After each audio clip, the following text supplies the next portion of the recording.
Hai, perkenalkan nama saya Vincentius Cukup Gunawan. Saya sekarang semester 5 dari jurusan Computer Science, saya ambil streamingnya Intelligent System. Hai, aku Rizky Fadila. Aku jurusan Computer Science semester 5 dengan penjurusan di Intelligent Systems. Halo, aku Joshua Santo. Aku semester 5 jurusan Computer Science dan juga Intelligent System ya buat streamingnya. Halo Rizky Vincent Jos, perkenalkan nama aku Windy. Nanti aku bakal yang interview kalian pada hari ini. Di depan kalian juga udah ada games namanya Catur Magnet. Jadi di sini aku bakal ngajakin kalian main catur magnet sekaligus ngobrol bareng. Terus juga kalian kan udah kemarin baru menang ya di Data Quest 4.0. Aku pengen nanya-nanya itu tapi sambil main. Langsung aja. Langsung aja. Tapi kalau kalian sendiri kenapa sih pilih jurusan? Oke, Vincent berarti Vincent yang jawab ya. Oke, tapi ini belum pertanyaan awal padahal ya. Tapi kenapa sih kalian tertarik atau masuk ke jurusan Computer Science? Ini mungkin karena pertanyaannya spesifik ke aku dulu ya. Jadi sebenarnya dulu SMA tuh backgroundnya adalah biologi. Pengennya tuh kedokteran. Cuman seiring berjalannya waktu ada satu momen yang bikin saya tertarik banget sama IT gitu. Terus dari sana mulai explore dan pada akhirnya decide ya udah kita ambil computer science gitu ya di BINUS. Itu sih kalau dari aku. Kenapa BINUS? Oke, kenapa BINUS? Karena pada saat itu kalau kita lihat memang dari saat saya SMA menuju kuliah, nama BINUS untuk IT-nya sendiri udah sangat besar gitu ya, karena track records dan lain-lainnya. Jadi sebenarnya saya coba apply gitu ke beberapa univ juga, dan pada akhirnya tuh di BINUS dapat beasiswa 100%. Ya, jadinya aku ambil sih, karena meskipun begitu aku tahu BINUS bagus lah buat IT-nya. Kalau Rizky sama Jo sendiri, Rizky dulu, kenapa memilih computer science? Mungkin awalnya aku pilih Computer Science itu, aku awalnya nggak ada background sama sekali di komputer atau coding. Tapi di SMA itu aku suka sama pelajaran matematika sama fisika, tapi kurang lah sama kimia sama biologi. Terus aku cari beberapa jurusan kuliah yang menghindari itulah. Jadi aku pilih Computer Science. Yeah. Kalau Jo sendiri? Kalau aku sebenarnya aku juga baru tahu ya, ceritanya mirip-mirip harus sama Vincent ya. Tadi aku mau ambil kedokteran ya, cuma jujur mungkin passion aku kurang banget, jadi aku ngerasa lama banget ya buat kedokteran, jadi aku akhirnya milih computer science. Nah, buat backgroundnya sendiri, karena di penabur itu juga ada pelajaran ngoding gitu ya, jadi ya aku mulai grow interest dari pas belajar pas sekolah gitu. Tadi karena Vincent yang kalah, jadi Vincent harus yang jawab ya. Oke. Bisa dijelasin nggak secara singkat apa itu Data Quest 4.0 dan kategori objective quest-nya apa yang kalian ikuti? Oke, jadi secara singkat, Data Quest 4.0 sendiri adalah suatu kompetisi yang lebih condong terhadap bagaimana kita bisa mengolah data yang disediakan, mungkin datanya sangat kotor, tapi kita bisa menghasilkan insight yang sangat meaningful gitu dari data tersebut. Jadi lebih bagaimana kita bisa mengolah data tersebut dan juga tentunya membangun model AI yang bisa menghasilkan target yang ingin kita capai. Nah, untuk lomba ini sendiri, spesifiknya mereka ini menyediakan data berupa dokumen legal. Jadi bagaimana kita sebagai peserta bisa mengolah data berupa dokumen legal itu yang sangat kotor dan sangat banyak, bisa menjadi sesuatu insight atau target yang ingin kita capai. Nah, untuk lomba ini, target yang ingin dicapai adalah kita tuh harus bisa memprediksi durasi lama hukuman dari dokumen-dokumen legal tersebut. Boleh main lagi. Oke.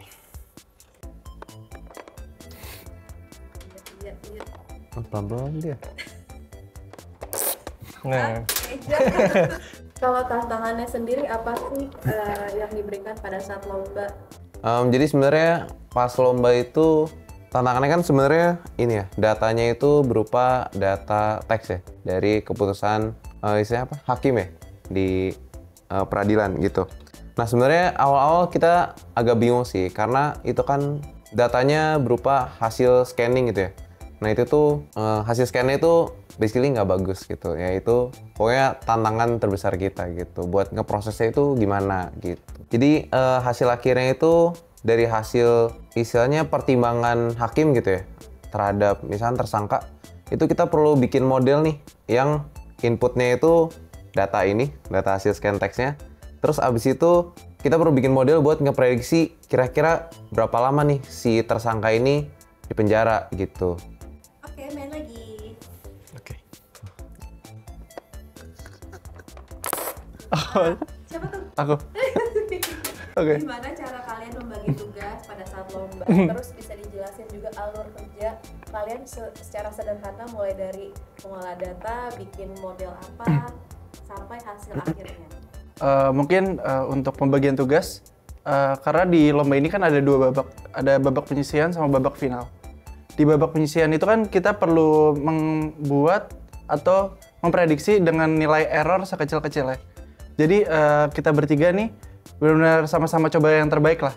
Tidak ada pembagian tugas yang terlalu gimana sih untuk di babak penyisian, dan pas sudah mau penutupan submission, tiba-tiba teman aku, Vincent, dapat hasil yang terbaik dan kita lolos ke final kan. Lalu pas di babak final, itu kan kami harus menyiapkan presentasi. Dan di presentasi itu kita harus membuat sebuah laporan dari metode yang kita buat, sama mempresentasikan sebuah slide seperti singkatnya bagaimana apa yang kita kerjakan gitu. Untuk laporannya itu sendiri lebih besar dilakukan oleh Josh dan Vincent, dan aku lebih pegang ke presentasinya. Oke, boleh main lagi. Wah, susah nih. Aduh, ini susah sih. Makin rame nih ya. Oh. Oke. Tadi kan juga dibilang kalau Vincent hasil prediksinya paling baik. Kalau Vincent sendiri yang paling sulit itu pada proses apa? Terus apa strategi khusus atau pendekatan tertentu yang menurut kalian bikin tim ini jadi unggul? Jadi dalam kasus seperti ini, dalam mengolah data gitu, mungkin ini aku nggak mau terlalu teknis, tapi untuk bisa lebih mudah dijelaskan. Jadi tuh dalam dunia data ini ada 2 tipe model yang orang-orang unggulkan gitu. Ada model yang sangat anggapannya menurut semua orang tuh sudah pasti paling bagus gitu. Dan ada satu cara yang kalau ternyata kita bisa kustomisasi dengan baik, ternyata dia sometimes juga bisa menghasilkan hasil yang lebih baik gitu dibandingkan model yang sangat kuat ini. Nah, untuk kita sendiri sebenarnya kesulitannya adalah pada awal-awal pengerjaan kita tuh punya asumsi yang pertama, yaitu ya udah kita langsung aja pakai model yang paling berat dan paling bagus. Karena kita punya asumsi kalau itu bakal menghasilkan prediksi yang paling oke. Tapi setelah kita coba berhari-hari, ternyata hasilnya itu stuck, nggak bisa lebih lah gitu. Nah, maka dari itu kita sempat research juga, nyari-nyari paper, baca-baca paper, dan kita tuh menemukan suatu metode yang unik lah ya. Jadi sebenarnya metode ini tuh menggunakan teknik yang sederhana. Cuman karena bisa dikustomisasi sesuai dengan kasus datanya, sehingga di situ kita bisa dapat performa yang ternyata wow gitu, dibandingkan menggunakan model yang sangat kuat ini, gitu sih. Boleh, main lagi. Oke.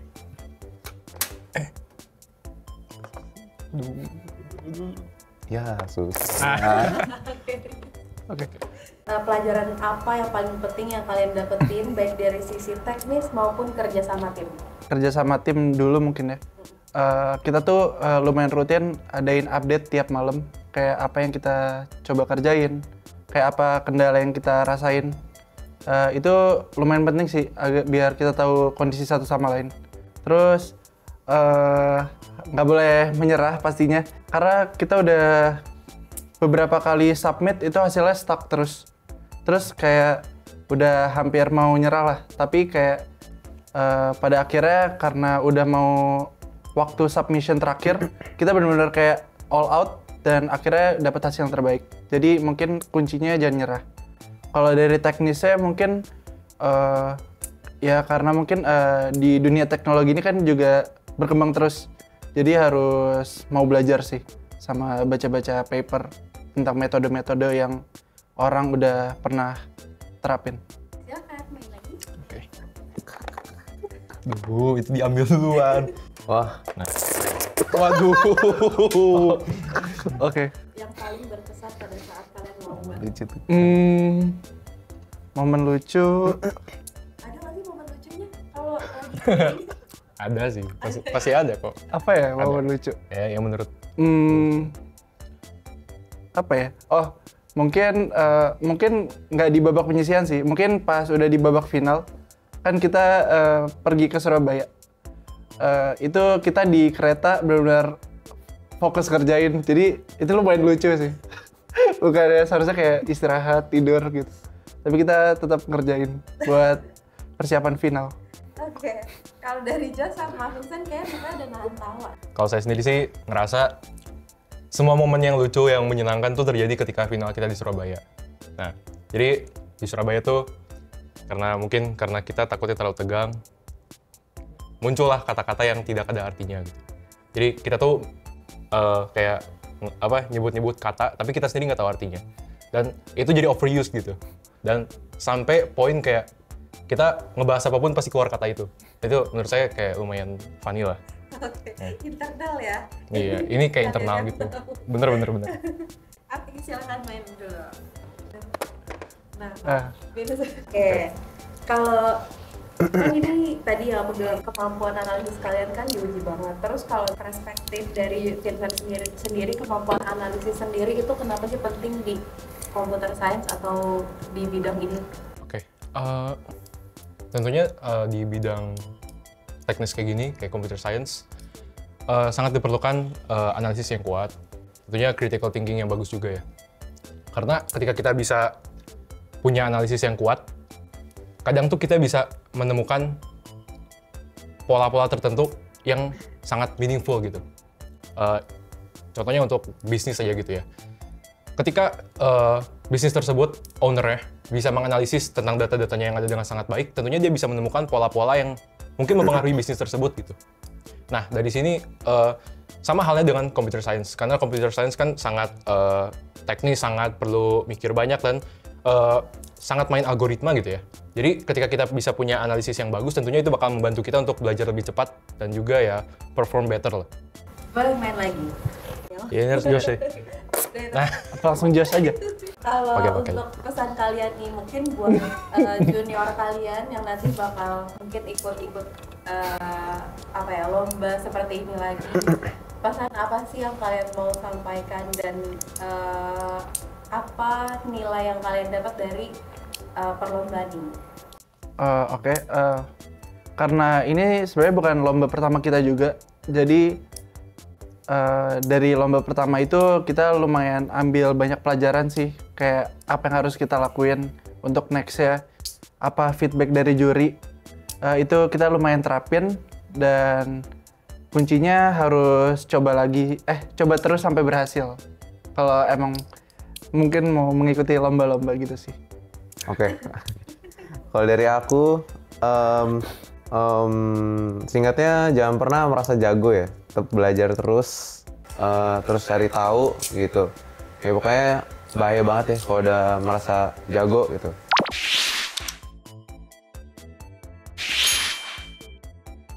Nama saya Gabriel Asael Tarigan. Saya adalah dosen di School of Computer Science, jurusan Artificial Intelligence. Selamat ya Pak atas timnya udah menang juga di Data Quest 4.0 kemarin. Terus bagaimana awal mulanya Kak Gabriel ini mulai mendampingi tim ini dan sejauh apa peran Kak Gabriel? Oke, untuk saya mendampingi setelah mereka memang sudah menjadi finalis gitu ya. Saya perannya nggak begitu besar sebetulnya. Saya merasa saya cuma nge-guide sedikit aja, talentanya memang di teman-teman. Saya membimbing ketika memang ada sedikit kebingungan ataupun beberapa hal yang mungkin secara teknis perlu di package dengan baik gitu. Saya karena memiliki pengalaman yang sedikit lebih banyak, saya bisa membantu di hal tersebut seperti itu. Jadi peran saya di situ. Oke, terus tantangan apa sih Pak yang mungkin paling besar ya dalam lomba ini?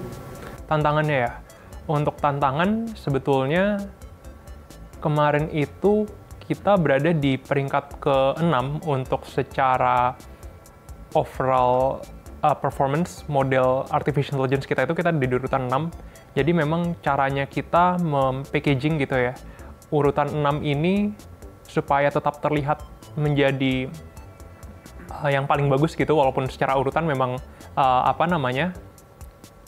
terlihatnya nggak begitu tinggi gitu ya. Itu gimana? Sama kemarin itu yang menantang adalah universitas yang join itu ternyata sangat istilahnya bagus-bagus gitu, UI, ITB, jadi ada segi tantangan dari mentalnya kita juga gitu. Berarti mengira nggak Pak kalau bakal menang tim? Sebetulnya saya ada inkling akan akan menang karena secara persiapan gitu ya, itu mereka persiapannya sangat bagus. Jadinya pas waktu kita di kereta, itu mereka tetap mempersiapkan presentasinya, mereka tetap akhirnya mencoba cari cara improve pitch deck-nya mereka gimana, habis itu cara menjelaskan sisi teknisnya gimana gitu ya. Dan setelah kita juga sudah sampai hotel gitu ya, di posisinya itu udah malam hari, mereka tetap akhirnya bersedia untuk latihan sampai subuh gitu, sampai pagi begitu. Jadinya memang keren sih effortnya yang diberikan. Pantang menyerah juga ya? Iya, betul.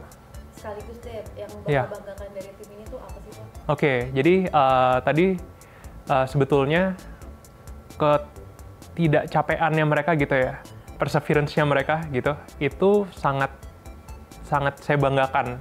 Karena memang ketika kita dalam posisi capek gitu ya, dan posisi kita harus bangun pagi untuk melakukan presentasinya kita,